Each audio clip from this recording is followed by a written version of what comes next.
साथियों नमस्कार, स्वागत है एक बार फिर आपके अपने YouTube channel RV study guide पे। प्री डीएलएड यानी बीएसटीसी की सेकंड कॉलेज अलॉटमेंट लिस्ट जो जारी हुई है उसमें कैटेगरी वाइज कितने नंबर पर कॉलेज अलॉटमेंट हुआ है और अगर थर्ड लिस्ट आती है तो थर्ड लिस्ट में कितने नंबर तक कॉलेज अलॉटमेंट है हो जाएगा, वो आपको इस वीडियो में पता चल जाएगा। तो सेकंड लिस्ट के जो मैंने कट ऑफ बताई थी उतनी कट ऑफ गई है या फिर उससे ज़्यादा गई है, कम गई है, वो भी मैं आपको बताऊंगा कि मैंने कितनी बताई थी और उसमें कितना अंतर आया है या फिर उतने पे ही कॉलेज अलॉटमेंट है हुआ है। तो चलिए वीडियो की शुरुआत करते हैं। चैनल को सब्सक्राइब नहीं करा तो सब्सक्राइब कर बेल आइकन जरूर प्रेस करना, चैनल आपके बहुत काम आएगा। तो देखो सर्वप्रथम अगर अपन बात करें कि मैंने जो सेकंड लिस्ट की कट ऑफ है वो बताई थी, वो कितनी बताई थी, तो मैंने जो कट ऑफ बताई थी वो जनरल की जो मैंने कट ऑफ बताई थी वो 384-85 कट ऑफ मैंने बताई थी जनरल की।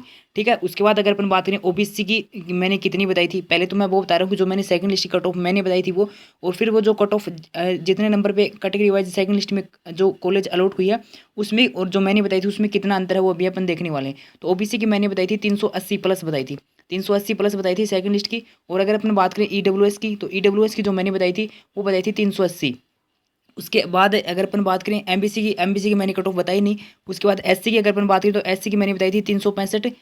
उसके बाद एसटी की मैंने बताई थी 356 ये कट ऑफ मैंने बताई थी 356। एसटी की ये कट ऑफ मैंने बताई थी, यानी सेकंड लिस्ट की कट ऑफ है वो इतनी मैंने बताई थी। अब बात करें कि जो लिस्ट आई है सेकंड लिस्ट उसमें कितने नंबर तक कॉलेज अलॉटमेंट है वो हुआ है, वो अगर अपन बात करें तो सर्वप्रथम आपको बताता हूँ।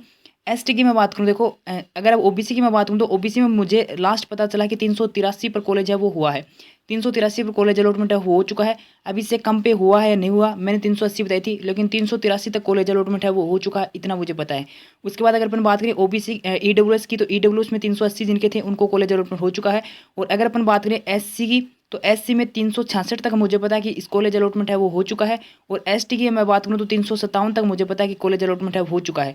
ठीक है, अब 365 पे भी किसी को हुआ होगा, 356 पे भी हुआ होगा, और 366 है उनको तो हो ही चुका है। और अगर अपन बात करें तो 357 में उनको यहाँ पे हो चुका है, एक अंतर मतलब इतना मुझे पता है कि एक नंबर ज़्यादा तक यहाँ पे अलॉटमेंट है हो चुका है।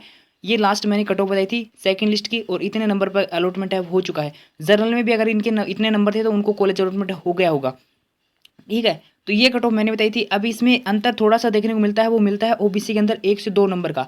ठीक है, यानी 383 पर ओबीसी में जो कॉलेज अलॉटमेंट हो चुका है, अब इससे कॉलेज नीचे कॉलेज अलॉटमेंट हुआ है या नहीं हुआ वो मुझे नहीं पता है, लेकिन मैंने 380 बताई थी लेकिन 383 तक कॉलेज अलॉटमेंट है हो चुका है। कोई फिक्स कट ऑफ नहीं रहती है, लेकिन 1 या 2 नंबर ऊपर नीचे हो सकता है। और बाकी जो भी मैंने बताई थी वो लगभग उतने के लगभग ही आपकी कट ऑफ है वो रही है। और मैंने कहा था कि इतने नंबर हैं अगर आपके तो आपको कॉलेज अलॉटमेंट हो जाएगी, और हो सकता है 1 या 2 नंबर अंतर इसमें आपको देखने को मिल जाए, बाकी अंतर आपको देखने को नहीं मिलेगा। ये हो गई सेकंड लिस्ट की कट ऑफ, पता चल गया कितनी सेकंड लिस्ट की कट ऑफ गई है। और अगर अपन बात करें थर्ड लिस्ट की कि थर्ड लिस्ट आएगी तो उसमें कितनी कट ऑफ जाएगी, तो थर्ड लिस्ट या तो आएगी ना थर्ड लिस्ट, इतना तो है कि थर्ड लिस्ट है वो आ सकती है। और थर्ड लिस्ट कैसे आती है, अगर ऐसे अगर अपन बात करें कि थर्ड लिस्ट है वो आएगी, 2 लिस्ट आ गई, एक और लिस्ट आ जाएगी क्योंकि सीट खाली रहेंगी, ऐसा नहीं होता। सीटें खाली होने या ना होने से कोई मतलब नहीं होता, उनका एक क्राइटेरिया होता है कि इतनी सीटें अगर रिक्त रहती हैं तो हम थर्ड लिस्ट निकालेंगे। तो मैं आपको पीछे बताया भी था, एक बार फिर बताता हूँ कि अगर थर्ड लिस्ट विभाग जारी करता है ना तो उसके पीछे रीज़न यही होगा कि थर्ड लिस्ट हम तभी निकालेंगे जब जितनी सीटें हैं उससे ज़्यादा सीटें 2% से ज़्यादा सीटें हैं वो रिक्त रहेंगी ना, तभी हम थर्ड लिस्ट है वो निकालेंगे। बताने को तो सभी बता रहे होंगे आपको कि थर्ड लिस्ट है वो आ जाएगी, इतनी सीटों के ऊपर आ जाएगी, एक आइडिया है वो अपने अनुसार सब बता रहे हैं। लेकिन मैं बता रहा हूँ कि थर्ड लिस्ट है तब भी आएगी जब 2% से ज़्यादा सीटें रिक्त रहेंगी। 2% से ज़्यादा सीटें रिक्त रहने का मतलब ये है कि अभी देखो 4757 सीटों के ऊपर कॉलेज अलॉटमेंट है वो किया गया है। अब इनमें से कितनी सीटें रिक्त रहती हैं, पहले वाली जो सीटें थी 21,000 प्लस 21,000 कुछ स्टूडेंट को वहाँ पे अलॉटमेंट होकर दिया गया था, जिसमें 23,000 कुछ को किया गया था, जिनमें से क्या किया था 21,000 के ऊपर एडमिशन हो चुका था। अगर अब फाइनल अगर जो सीटें रिक्त थी वो आपकी 4757 सीटें रिक्त थी। अब इनमें से कुछ सीटें रिक्त रहेंगी, उन पे एडमिशन नहीं लेंगे स्टूडेंट, या तो वो बाकी कोर्स वगैरह करने लगे, या फिर उनको कॉलेज दूर मिली, या फिर जो भी उनका रीज़न रहा हो। लेकिन इनमें अगर बाकी ऑल ओवर जो 26,020 सीटें हैं ना आपकी, अब इन टोटल 26,020 सीटों की अगर 2% से ज़्यादा सीटें रिक्त रहती हैं, 2% या इससे ज़्यादा, तो आपकी थर्ड लिस्ट है वो निकाली जाएगी। ठीक है, ये नियम है थर्ड लिस्ट निकालने का। अगर 2% से कम सीटें रिक्त रहती हैं तो आपकी थर्ड लिस्ट नहीं आएगी। 2% कितने बनते हैं, अगर 2% निकाले सीटों के तो लगभग 520 के आसपास बनती हैं। अगर 520 या फिर इससे ज़्यादा सीटें अगर आपकी रिक्त रहती हैं तो आपकी थर्ड लिस्ट है वो आ जाएगी। अगर इतनी नहीं रहती तो आपकी थर्ड लिस्ट है वो नहीं आएगी। ठीक है, ये बात है थर्ड लिस्ट की। अब आएंगी या नहीं आएंगी वो बाद में पता चलेगा। कितने सीटें अभी रिक्त रहती हैं और कितने के ऊपर एडमिशन वगैरह हो जाते हैं, सीटें रिक्त रहने के ऊपर डिपेंड करेगा थर्ड लिस्ट का, क्योंकि विभाग ने स्पष्ट बोल रखा है कि हमने 2% सीटें रिक्त रहने पर ही थर्ड लिस्ट है यानी थर्ड राउंड करेंगे। 2 राउंड तो हम करेंगे ही करेंगे, ठीक है, यानी 2 राउंड तो होते ही होते हैं। और थर्ड राउंड है वो तब होगा जब 2% से ज़्यादा सीटें रिक्त रहेंगी, तभी हम थर्ड राउंड है वो करेंगे, अन्यथा थर्ड राउंड है वो नहीं होने वाला। अब मैं बात करूँ सेकंड लिस्ट जो आई है इसका अपवर्ड की, तो सेकंड लिस्ट का अपवर्ड है, होगा या नहीं होगा वो भी बाद में पता चलेगा। और होगा ना तो मुझे नहीं लगता कि आप अपवर्ड तो लगा दोगे, लेकिन बहुत ही कम चांस है, बहुत ही कम स्टूडेंट की कॉलेज है वो चेंज होगी। बाकी जिसकी कॉलेज अभी चेंज होनी थी उनकी हो गई है, और अभी जिनकी फर्स्ट राउंड के अंदर ने अपवर्ड लगाया था उनकी अभी फर्स्ट राउंड में भी कॉलेज चेंज नहीं हुई, तो उनकी आने वाले राउंड में चाहे उनको अपवर्ड के कितने ही मौके दे दो, अब उनकी कॉलेज चेंज होगी भी नहीं फिर आगे, ठीक है, क्योंकि अभी फर्स्ट राउंड में ज़्यादा चांस रहते हैं कॉलेज चेंज होने के अपवर्ड में।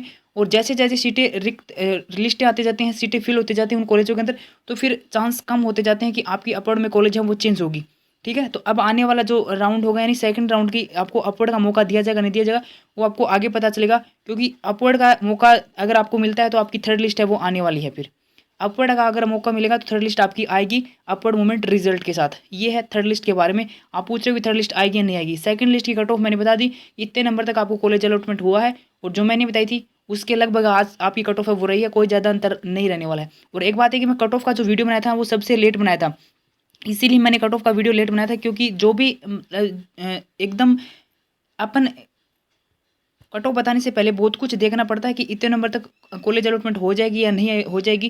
कैटेगरी वाइज नंबर देखने पड़ते हैं कितने नंबर तक क्या आपकी कॉलेज कट ऑफ है वो जा सकती है। तभी मैंने कट ऑफ का वीडियो जो सेकंड लिस्ट और फर्स्ट लिस्ट का काफ़ी लेट बनाया था, सबसे लेट मैंने ही बनाया था कि इतने नंबर तक आपकी कट ऑफ है वो जा सकती है। जो फर्स्ट लिस्ट की बताई लगभग उसके आसपास आपकी फर्स्ट लिस्ट की कट ऑफ रही थी, और सेकंड लिस्ट की भी लगभग वही कट ऑफ आपकी रही है, थोड़ी के ओबीसी के अंदर। ओबीसी में थोड़ा बहुत 1-2 नंबर का चेंज है वो देखने को मिल रहा है, और हो सकता है 83 मैंने बताई है कि सेकंड लिस्ट के अंदर 83 मतलब 383 तक आपकी कॉलेज अलॉटमेंट हो चुकी है। अब हो सकता है कि किसी को 382 पे भी कॉलेज अलॉटमेंट हुआ हो, मैंने 380 प्लस बताई थी ओबीसी की, ठीक है। तो ये थोड़ा सा अंतर यहाँ पे देखने को मिलता है, बाकी लगभग वही कट ऑफ है जो मैंने बताई थी वही रही है। और आने वाली लिस्ट के बारे में मैंने आपको बता दिया। अब जिस किसी को कॉलेज अलॉटमेंट नहीं हुआ उनको मैं एक बात बोलना चाहूँगा कि भाई साहब अगर आपको बीएसटीसी करनी है ना तो 2023 बीएसटीसी की तैयारी में लग जाओ, अभी से बीएसटीसी की तैयारी में लग जाओ। और अभी बीएसटीसी के फॉर्म नहीं आएंगे, टाइम लगेगा, लेकिन तैयारी वो अभी से शुरू कर दो, क्योंकि आपको बाद में फिर से आगे कहीं कट ऑफ वगैरह ना देखनी पड़े, इतने नंबर आपके आराम से आ जाएं कि आप खुद ये कॉन्फिडेंस हो जाए कि हाँ मुझे मेरी मनपसंद कॉलेज है वो मिल जाएगी, ठीक है। अभी से तैयारी करनी शुरू कर सकते हो। पीटीटी की एग्जाम है वो 21 मई को होने वाली है, और बीएसटीसी की मैं बात करूँ तो इसमें टाइम लगेगा, अभी आपके फॉर्म वगैरह नहीं आने वाले। अगर अपन बात करें तो पीटीटी की एग्जाम हो जाएगी उसके बाद ही आपको इसके फॉर्म है वो देखने को मिल सकते हैं, इतनी लेट है वो इसके फॉर्म होने वाले इस बार भी। बाकी जो भी सूचना आएगी वो हर सूचना आपको मिलेगी इस चैनल के ऊपर। तो बीएसटीसी 2023 की अगर आप तैयारी कर रहे हो तो भी इस चैनल को सब्सक्राइब कर सकते हो, चैनल आपके बहुत काम आएगा।